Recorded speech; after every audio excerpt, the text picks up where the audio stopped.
Story number one, the Red Scare. President Joe Biden's speech last Thursday night.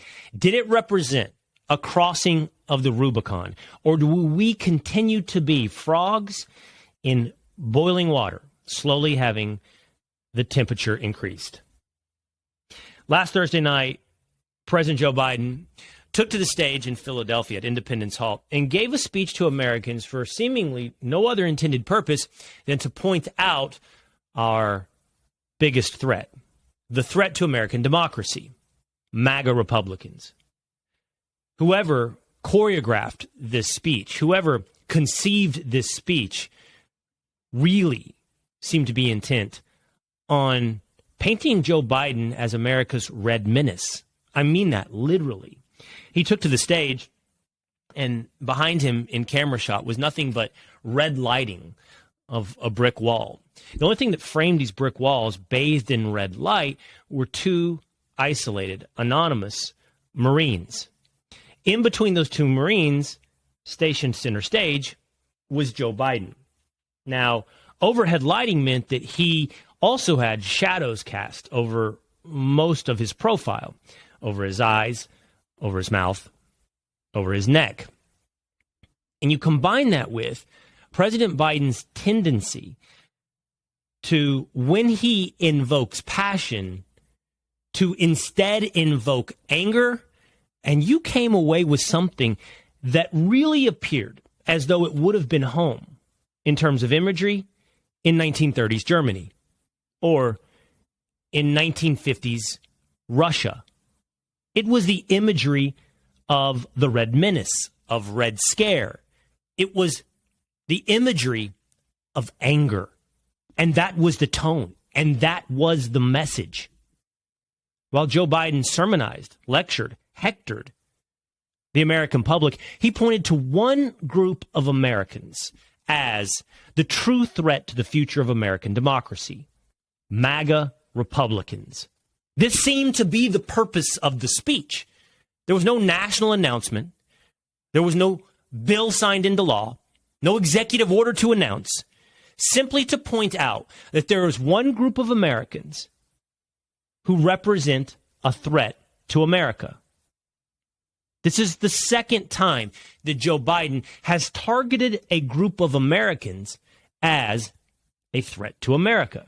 If you'll remember, in the past, he targeted the unvaccinated. Now we have, he said at the time, a pandemic of the unvaccinated. But it was their responsibility, their duty to their fellow citizens to go and get the shot. Today, he focuses on MAGA Republicans as a threat to democracy. He was asked about this after the speech because of the imagery, the tone, the targeting of one specific group of Americans by Fox News' White House correspondent Peter Doocy.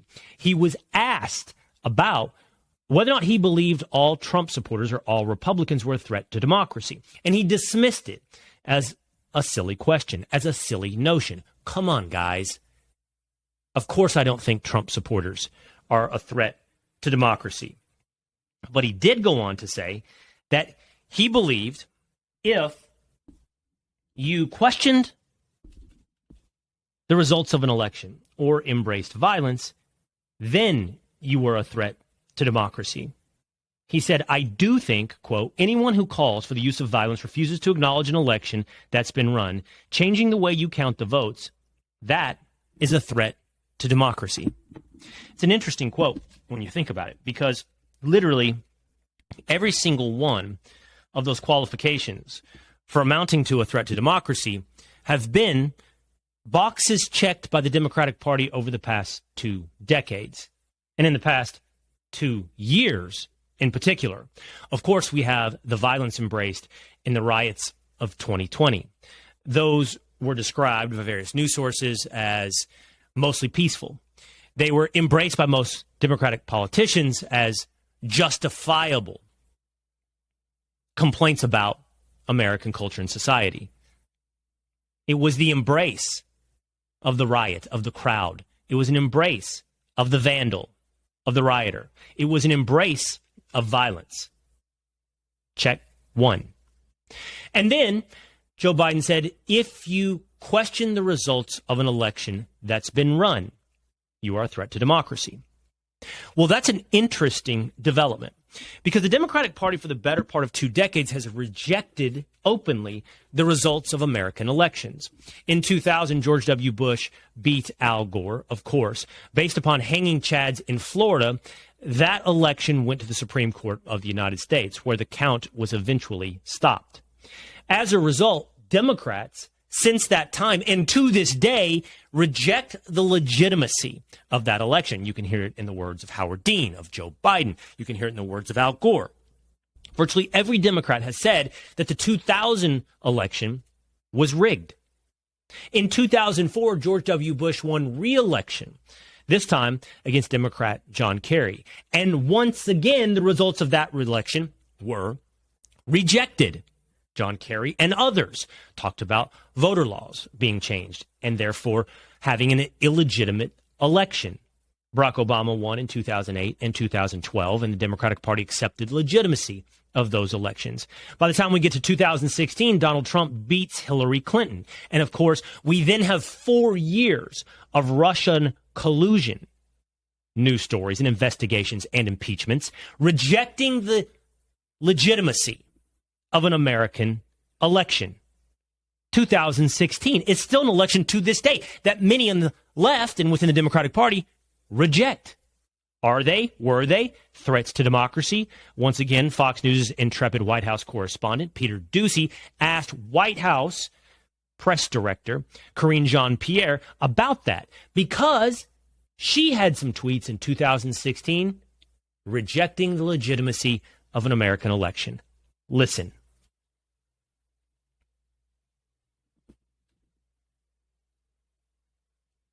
There you have it. Karine Jean-Pierre doesn't answer the question directly, doesn't take on 2016 directly, simply rejects the comparison as ridiculous.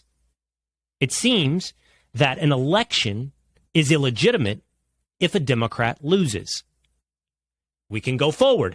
In the Georgia gubernatorial election between Brian Kemp and Stacey Abrams, to this day, Stacey Abrams and fellow Democrats reject the legitimacy of that gubernatorial election and hold that Stacey Abrams is the rightful governor of Georgia. Leading into the 2020 presidential election, both sides began to question the legitimacy, the potential loss of an American election. So the question is, are you a threat to democracy if you only reject the legitimacy of elections where a Democrat loses? It seems to me that we've checked yet another box on a threat to democracy. Check 2. Again, Joe Biden says, I do think anyone who calls for the use of violence, refuses to acknowledge an election that's been run, and changing the way votes are counted is a threat to democracy. Have Democrats been in pursuit of changing the way a vote is counted? Absolutely. Voter law after voter law, state after state, Democrats have attempted to make voting one that does not require proof of identification. Of course, they've pandered and insulted every minority in this country in saying openly that black people, brown people, and poor people are too incapable of getting a government-issued piece of identification. The same type of identification that's required to drive a car, to board an airplane, to really, honestly, qualify for any government subsidy, to sign any government document. But when it comes to voting, Democrats want to make it as easy as possible with a lack of proof of identification. What more, they have opened the southern border of the United States of America at the same time, allowing illegal immigrants to flood the country to the tune of this year, perhaps 2 million illegal immigrants coming into this country that we know of. We don't even know of the gotaways. Does that change the way votes are counted? Does that change who gets to vote? Is that yet another threat to democracy? It would seem we have arrived at check 3.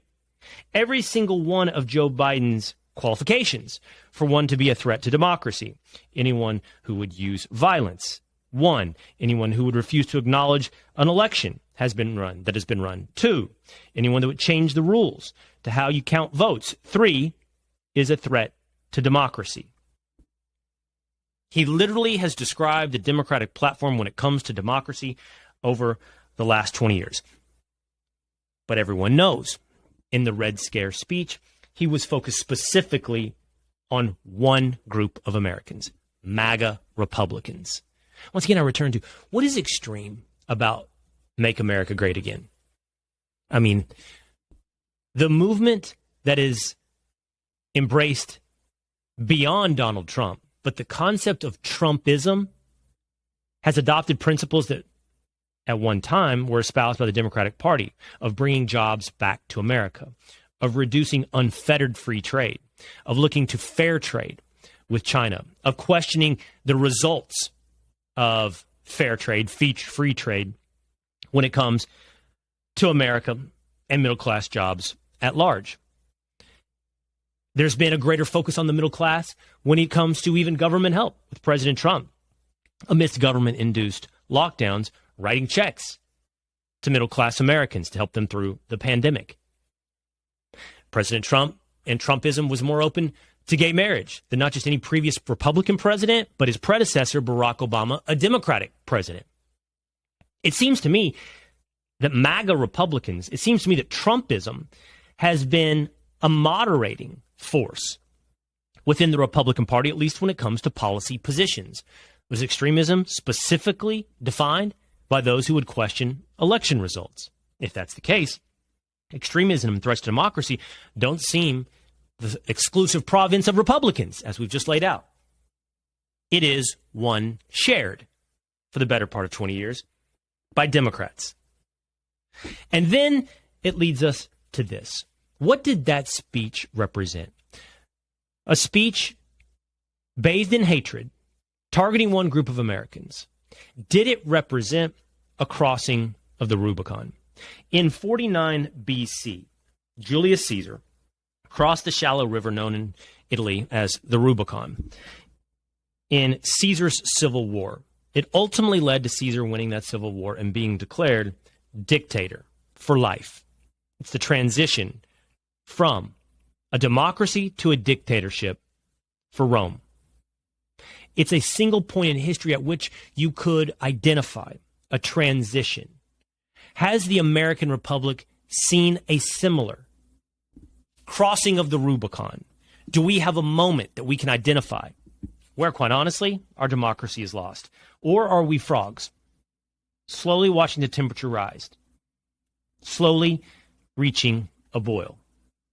Over time, we've seen that political enemies have been called deplorables, people that reach for their guns and their Bible. And we've seen them called semi-fascist in recent days. We've seen MAGA Republicans described as a threat to democracy.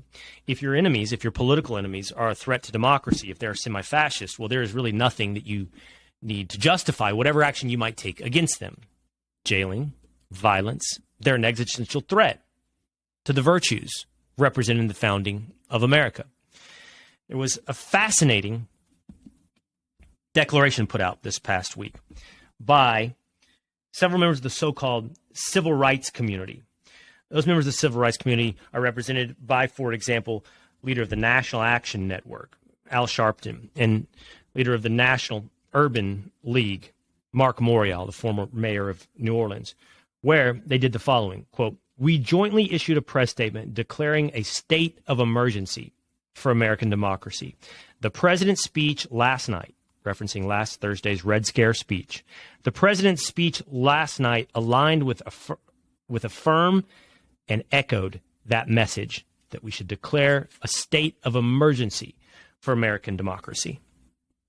Now, these are just the quote-unquote civil rights leaders of America, but leaders who have exerted undue influence on American policy. Al Sharpton met with former President Barack Obama 50-plus times in the White House. While these individuals may not hold political office, they hold political influence. So what does it mean that they're asking for a state of emergency declared over American democracy? It means they're willing to set aside the rule of law. As is always the case, That which they accuse of their enemies are exactly that of which they are guilty. Science deniers, while denying science. Here we have a defense of democracy and the rule of law. At the same time, the potential declaration of a state of emergency for American democracy, thus setting aside the rule of law. When you have a state of emergency, you no longer have to worry about red tape. You don't have to worry about voters' concerns. You don't have to worry about democracy. We declare a state of emergency over the pandemic, and the next thing you know, businesses have to close. People have to wear masks. We'll have police go door to door and ensure that the barbershop is locked. We will make sure people are standing 6 feet apart because we have declared a state of emergency. Places like New York and California have declared a state of emergency over racism, giving them, who knows, what type of power to set aside all the checks and balances of our constitutional republic. Mark Morial, Al Sharpton, the American civil rights leaders want to expand the state of emergency over our democracy. That's it. That's ball game, folks. It's all over. We will have to, as George W. Bush once did with capitalism, we will have to break capitalism to save capitalism. We will have to break democracy in order to save democracy. Declare a state of emergency to save democracy. There may be no Rubicon. There's no Julius Caesar moment. This is simply a series of moments, a slow escalation, the continued vilification of your political adversaries, the slow deterioration of the rule of law, the slow accumulation of power. And like the frog in boiling water, we will wake up one day, or we will not, boiling. There'll never be that stark moment. There'll be a slow decline of America. Story number 2. Contradicting myself in placing this as story number 2. The story should be the one scream from the top of the mountaintops. It should be the one screaming across every newspaper headline. Is there such thing as private industry? Is there such thing as a private company? Or is it now all an unholy alliance of power, of government and big tech? Is it all now in defiance of the individual rights, of the individual free speech, of individual free thought? Last week we told you the story about Mark Zuckerberg, the CEO of Meta, owner group of Facebook, saying the FBI approached Facebook and requested that they censor the Hunter Biden story before the American election. This goes hand in glove with the story a few months ago of the government disinformation board, which was supposedly disbanded before it ever got off the ground to monitor disinformation and misinformation across technology. We said at the time, that'll just be broken up. That'll just be spread out among various departments in the federal government. It already had, as it turns out. The attorney generals of Louisiana and Missouri, Jeff Landry and Eric Schmidt, have filed suit, and through the discovery process, they have alleged that 45 different officials within 11 different agencies played a role in coordinating with big tech to censor certain points of view and certain people over the last several years. These are agencies including DHS, CISA, CDC, NIAID, and the Office of the Surgeon General, among others. These agencies and dozens of individuals in these agencies coordinated across 11 federal agencies and components, quote, identified so far, who communicate with social media platforms about misinformation, disinformation, and the suppression of private speech on social media, all with the intent and effect of pressuring social media platforms to censor and suppress private speech that federal officials disfavor. What are we talking about? Let's talk about some of the examples here.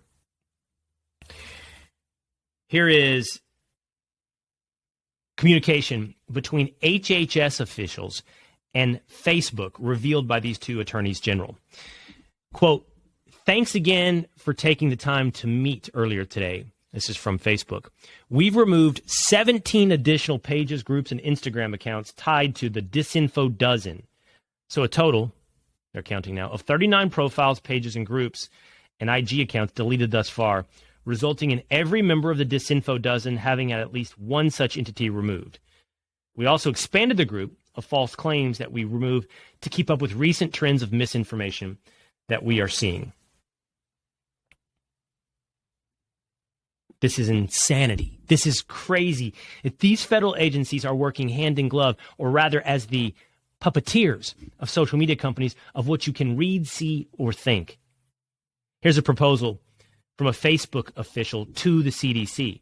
In addition to our weekly meetings, doing a monthly misinfo debunking meeting with maybe claim topics communicated a few days prior so that you can bring in the matching experts and chat casually for 30 minutes or so. The CDC says, yes, we would love to do that. What kind of stuff are they pulling down? You probably wonder. But surely this is terrible, terrible misinformation about the nation's health epidemic, pandemic. Here is a request from the digital director from the White House COVID response team, somebody by the name of Clark Humphrey, who emails Facebook, "Hi there. Any way we can get this pulled down? It's not actually one of ours." What is she asking to be pulled down? It's a parody account of Dr. Anthony Fauci. Facebook responded to that email within 46 seconds. Yes, we would love to do that. Facebook, at the White House's beck and call. Honestly, you and I don't even know how much has been taken down. We don't even know how much has been deprived of our eyes, our ears, and our mind. It's proving a negative. We can't guess what we're not capable of hearing. But we can, at this point, say that a private institution is not simply a private institution. The police department cannot deputize your neighbor to conduct an illegal search and seizure at their behest because they can't get the search warrant to come inside. This is the federal government deputizing private industry to violate the First Amendment of the United States Constitution. This is a deprivation of constitutional rights. Even beyond that, this is a cancerous culture of narrow-mindedness and groupthink directed by government agencies, totaling almost a dozen and dozens of officials. We've talked about the role of the administrative state in directing American life. Here we have screaming evidence, along with the testimony of Mark Zuckerberg himself, that the federal government is telling us what you can and cannot see, read, hear, or think. And if that's not a violation of the First Amendment, I do not know what might be. How do you dance around the fact that these private companies are not private? That they're simply the guard dogs for the federal government. Story number 3. Here today, I'm happy to announce the creation of the inaugural Fox and Friends Fantasy Football League. My buddy Pete Hegseth and I, along with the producers of the Will Cain podcast, James Laverty and Patrick Hatton, concocted this idea that, well, wouldn't it be fun to have a fantasy football league internally at Fox? We ultimately arrived at the idea that it needed to be centered around Fox and Friends. So I thought, let's start there. I invited every member of the Fox and Friends family, every on-air member of the Fox and Friends family to join our fantasy football league. I'm talking about Will Cain, Pete Hegseth, and Rachel Campos Duffy. I'm talking about the weekday host of Steve Ducey, Ainsley Earhart, and Brian Kilmeade. I'm talking about the weather team of Janice Dean, Rick Reichmuth, and Adam Klotz. I'm talking about our Fox and Friends Enterprise reporter, Lawrence Jones. There are producer teams for both Fox and Friends and for the Will Cain podcast. I'm talking about everybody, including Fox and Friends First, Todd Pyro and Carly Shimkus, invited for a 14-team fantasy football league. And I thought, I'll probably get 50% participation. Nope. 100% participation. Now, there is some heel dragging and some kicking and screaming, most notably by weatherman Rick Reichmuth. But everybody's in. And throughout this season, we will keep you up to date on the standings, who's winning, who's losing. We'll talk about it and keep you updated at Fox and Friends on Fox and Friends Weekend and right here on the Will Cain podcast. And perhaps throughout the season, we can have members of this league jump on and let us know a little bit about how they're enjoying it or what their philosophy might be and the strategy to win it all. 6 teams will make the playoffs. The draft is a little bit later tonight. I'll let you know throughout the season how this goes. I have a feeling it's going to be bumpy. I have a feeling there's going to be some attrition. But I have a feeling this is also the start of something beautiful. How about the NFL season? Is it the start of something beautiful for your team, for my team? Is it the start of something beautiful for the Dallas Cowboys? Let's go division by division. Let's predict the winners of every division, every conference, and the Super Bowl. Let's start, if we will, in the AFC. The 2 least interesting divisions, in my estimation, are the AFC North and the AFC South. I think Matt Ryan is the answer for the Indianapolis Colts in the AFC South. Jonathan Taylor has needed this quarterback. He's needed something to balance out that offense. I think the rise of the Indianapolis Colts comes at the same time as the decline of every other team in that division. The Jags and Trevor Lawrence are still too far away. The Texans are going to be cellar dwellers. The Titans, who have one of the best records in the NFL over the last 2 seasons in one-score games, simply can't keep up that statistical aberration. I think that Matt Ryan is the answer to unlocking the balance of the Indianapolis Colts. They win the AFC South. I think the AFC North will go to the Baltimore Ravens. And I say that somewhat hesitantly. Of course, this is the division of Joe Burrow and the Cincinnati Bengals. But I don't think success is a straight line. As the Herman Cain once said, success is a zigzag line. It's not a continual progression of improvement. I think the Ravens still are a formidable team in that division. They need a running game. It might be J.K. Dobbins. It finally balances out Lamar Jackson. But I'm going to give that division to the Baltimore Ravens. The AFC East is a runaway for the Buffalo Bills. Josh Allen is the odds-on favorite by Vegas to win NFL MVP. It's all coming together for the Buffalo Bills. And in the hardest division to predict, in the AFC West, I'm going with the Kansas City Chiefs. Tough division with no real gimme among the Denver Broncos, the Las Vegas Raiders, and the Los Angeles Chargers. Justin Herbert and Josh Allen really are the theme to the season. Those 2 quarterbacks are the ones that everyone will have their eyes on, from NFL MVP to deep playoff runs. I will say, in joining those teams as division winners in the playoffs, it will be the Cincinnati Bengals, the Los Angeles Chargers, and the Denver Broncos. I think the Raiders will be in the running. I also think the Miami Dolphins will make it competitive, will be in the running. I think Mike McDaniel will make that offense work in Miami. But I'm going to give the 3 playoff spots to the Bengals, the Chargers, and the Broncos. As for your AFC champion, I think it will be the Buffalo Bills and Josh Allen. Now over to the NFC. Again, I will start with what I think are the 2 least interesting divisions, the South and the North. In the South, I say this with humility, it will be Tom Brady and the Tampa Bay Buccaneers. I say it with humility because these divisions won't go chalk. And honestly, my picks here are a little bit chalk. They won't go chalk. Will it be the New Orleans Saints that step up? Tom Brady has always been vulnerable up the middle, a rush straight into his face. And the Buccaneers have lost both their starting center, and their starting guard. Is this a year where the Bucs and Brady falter? Maybe, but I can't predict it. I've always said I'll ride Tom Brady until the party's over, and I'll be the one that hits the lights on the way out. In the North, it's once again Aaron Rodgers and the Green Bay Packers. For everyone else, one of the least interesting divisions will probably be the NFC East, not for me. Will it be the Cowboys or the Eagles? That's the only real debate. I will go with, surprise, surprise, the Dallas Cowboys. I don't feel good about the Cowboys season because the offensive line is a problem.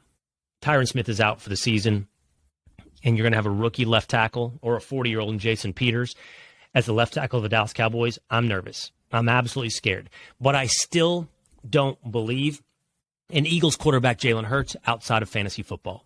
I don't believe that you can count on Jalen Hurts to win you a division. Give me the Dallas Cowboys. And then again, in the toughest division, just like with the AFC, the NFC West. You got the Rams, the 49ers, and the Cardinals. Give me the Rams to defend. Give me the Rams in the NFC West. Your three playoff teams will be the 49ers, the Cardinals, and the Eagles. Your NFC champions will be Aaron Rodgers and the Green Bay Packers, setting up a Super Bowl of the Green Bay Packers against the Buffalo Bills. And this is the year of Josh Allen. This is the year of a well-rounded team in Buffalo. This is the year the Super Bowl is won by the Buffalo Bills.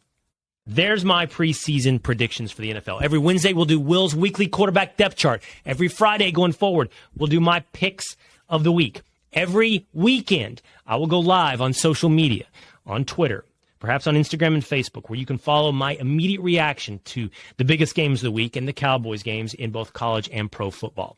I hope you'll follow along this season with me on social media and here on the Will Cain podcast. I got to go. I'm getting ready to go do a fantasy football draft with Ainsley Earhart. That's a real sentence I just said. I'll see you again on Friday.